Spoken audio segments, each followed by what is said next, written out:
दुनिया में सबसे प्यारा, दुनिया में सबसे भुक्कड़, कड़ी है मेरा प्यार, कोई तो मेरा नाम बताओ। अगर कड़ी के अलावा मैं कुछ खाऊंगा तो नंगा होकर मैं नाचूंगा। गाइस प्लीज़ अभी वीडियो छोड़ के मत जाइएगा। I know I am a very bad singer but luckily ना ये गाना मेरा है ना ये लिरिक्स मेरे हैं। ये गाना, ये लिरिक्स प्योरली हैं कैंडी फॉक्स के। अब देखिए ये भाई साहब पहले ही इस गाने को लेके बहुत ज़्यादा ट्रोल हो चुके हैं और मैं इस वीडियो पर बहुत ज़्यादा लेट हूँ इस टॉपिक पर। एंड मैं इस टॉपिक पर वीडियो बनाने भी नहीं वाली थी, पर जब मैंने देखा कि मेरी ऑडियंस अनअवेयर है इस टॉपिक से, तो मैंने सोचा कि this is my duty to tell you about this topic. So सबसे पहले चलिए शुरू करते हैं, पर इंट्रो बनता है। Hello friends, how are you all?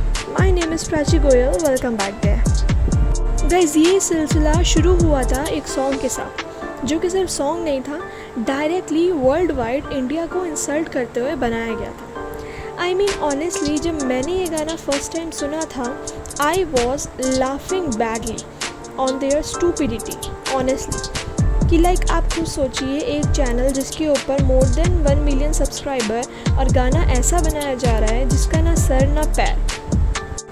Now let me clear the case for you. There is a YouTuber named as Candy Fox with over 1 million subscribers on his YouTube channel launched a music video named Curry Police, which show India in a very ridiculous manner, in a very wrong manner. So अब धीरे धीरे हम सारी चीज़ों को clear करते चलते हैं। सबसे पहले मैं आपको ये बताती हूँ कि गाना डिस्टर्बिंग आखिर था क्यों। इस गाने में ये बताया गया है कि इंडियंस यानी इंडिया के लोग पागल होते हैं कड़ी के पीछे, और वो इतने पागल होते हैं कि अगर उनको कड़ी नहीं मिलती तो वो नंगे होकर नाचते हैं। इसमें बताया गया है कि उनका एक ड्रीम है कि वो वर्ल्ड वाइड अपनी कड़ी की रेसिपी सब तक पहुंचाएं। बट यहाँ मैं पॉज लेना चाहूँगी, and seriously I was laughing after hearing this. Like मेरे घर में हफ्ते हफ्ते कड़ी नहीं बनती। What does it mean? I am not an Indian. Like seriously what the. चलिए आगे बढ़ते हैं, छोड़िए। आगे गाने में ये बताया गया है कि 20 साल बाद 2 राजस्थानी लड़के अपनी रेसिपी को लेकर जापान जाते हैं, एंड जापानीज़ लोग यानी जापान के लोग बहुत ही ज़्यादा खुश हो जाते हैं कड़ी को खाकर। एंड दिखाया जाता है कि वहाँ पर सारे जो रेस्टोरेंट्स हैं वहाँ पे बहुत भीड़ लग गई है, रेस्टोरेंट के बाहर लंबी लंबी लाइनें जा रही हैं। बट ये सब वहाँ पे आयरॉनिकली दिखाया गया है, खुश होने की ज़रूरत नहीं है। लाइक वो हमारा इस चीज़ में मजाक उड़ा रहे हैं। अब ये था गाना। नाउ द थिंग इज़, इस गाने पर बहुत कंट्रोवर्सी हुई है और होनी भी चाहिए थी, ठीक है। अब आगे आप अब ये गाना सुनना चाहेंगे तो let me tell you, after receiving criticism he forced to delete his video from the YouTube and apologise to hurt the feeling of India.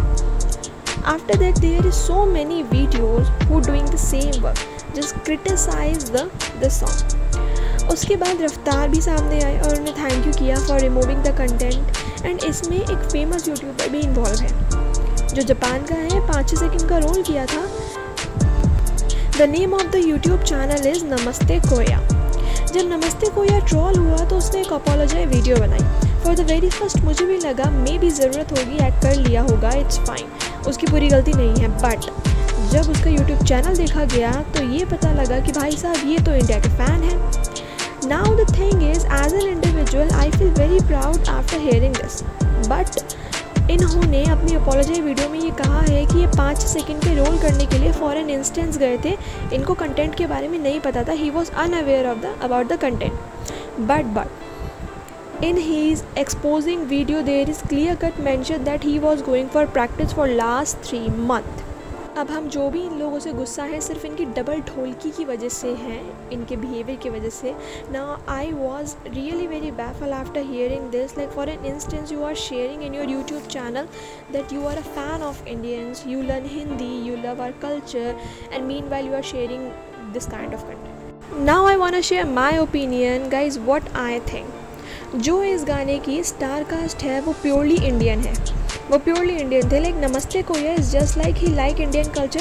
उसका रोल 5-6 सेकंड का था, but he is guilty because of his hypocrisy that I clear you in the earlier. But now the thing is, आप लोग अपने culture की बेइज्जती खुद कैसे कर सकते हैं?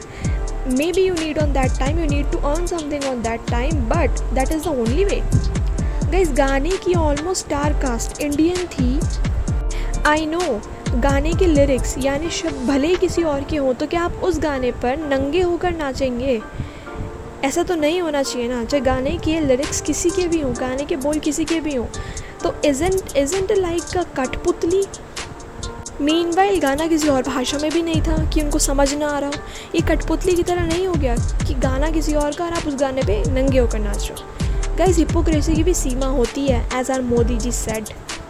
इन लोगों को ये सोचना चाहिए था कि ये लोग गाने में खुद को नहीं पूरे इंडिया को रिप्रेजेंट कर रहे हैं। That is my opinion. I feel सबसे बड़ी गलती स्टार कास्ट उनकी टीम की थी जिसने एक्ट किया है, एंड सब ऑलमोस्ट इंडियन थे। So shame on you guys, shame on you. अब बात आती है जापान की। What I think Candy Fox is an individual person who launch this video.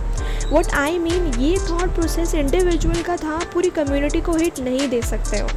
As an example, अगर हम एक एग्ज़ाम्पल के साथ सोचें, हम पूरी कम्युनिटी को हिट नहीं देना चाहिए। एक एग्ज़ाम्पल लेते हैं। जब टिकटॉक वर्सेस यूट्यूब चल रहा था तो यूट्यूबर्स खाली उन लोगों का रोस्ट करते थे, उन सो कॉल क्रिएटर्स का रोस्ट करते थे जो कि क्रिंज कंटेंट बनाते थे, बेसिकली लिप सिंक करते थे अलग तरीके से। सेम एज टिकटॉकर्स भी उन यूट्यूब में उन लोगों से गुस्सा थे जो कि उनका रोस्ट कर रहे थे बार बार। पूरी टिकटॉक कम्युनिटी पूरी यूट्यूब कम्युनिटी को हिट नहीं करती थी, और पूरी यूट्यूब कम्युनिटी पूरी टिकटॉक कम्युनिटी को हिट नहीं करती थी। गाइज इंडिया वर्सेस जापान कभी होना ही नहीं चाहिए था। दोनों ही देशों में काफ़ी हेल्दी रिलेशनशिप है, काफ़ी अच्छे रिलेशनशिप है। हमें कम्युनिटी एक दूसरे को हिट नहीं कर सकती है जस्ट बिकॉज ये करी पुलिस गाने पर। At last but not the least, नमस्ते कोय। What I think about this guy, इस बंदे ने अपोलोजाइज वीडियो निकाली to be get safer side. जब इसने देखा कि ये ट्रॉल हो रहा है तो इसने अपोलोजाइज वीडियो निकाली, एंड इंडियन कम्युनिटी एंड बाकी के लोग जब इसके यूट्यूब चैनल पे गए तो उन्होंने देखा भैया ये तो इंडिया का फ़ैन निकला, तो ये कर क्या सकता है वो रोल। तो इसकी एक्सपोजिंग वीडियो निकाली गई जिसमें ये क्लियर कट मेंशन था कि इसने जो भी किया वो इंटेंशनली किया था, वो फॉर इंस्टेंट नहीं था। Now the thing is, roast होने पर इन्होंने अपोलोजाइज वीडियो तो निकाल ली, बट एक्सपोज होने पर इन्होंने उसका आंसर नहीं दिया, तो अब वो गलत ही माने जाएंगे। भैया आंसर कहाँ है आपका? और आंसर नहीं दिया तो क्यों नहीं दिया, वाई सो? सो बेसिकली जो भी हुआ बहुत ज़्यादा गलत हुआ। आई होप आप सब इससे क्लियर हो गए। So that is it for today guys. At length just want say दोनों ही कम्युनिटी यानी इंडिया और जापान दोनों काफ़ी अच्छे दोस्त हैं, and honestly speaking Indians Japanese या जापनीज़ लोगों की काफ़ी ज़्यादा रिस्पेक्ट करते हैं। हमें उम्मीद नहीं होती इन लोगों से ऐसी। हमारा पूरा बचपन डोरेमोन शिनचैन देखकर निकला होता है, एंड हम काफ़ी ज़्यादा इंस्पायर होते हैं इनके कल्चर से जब हम कार्टून्स में देखते हैं। इनकी एक बुक है जो कि मेरी पर्सनल फेवरेट है, विच इज़ इकिगाई। बहुत अच्छी बुक्स निकाली हैं। Ikigai is my personal favourite, but curry police गलत था जो कि कैंडी फॉक्स की गलती थी, and we just respond on it. So thank you so much guy. If you like my video, just hit the like button, subscribe my channel and hit the bell icon to get the daily updates. And do comment, please do comment your opinion on this topic, which is must.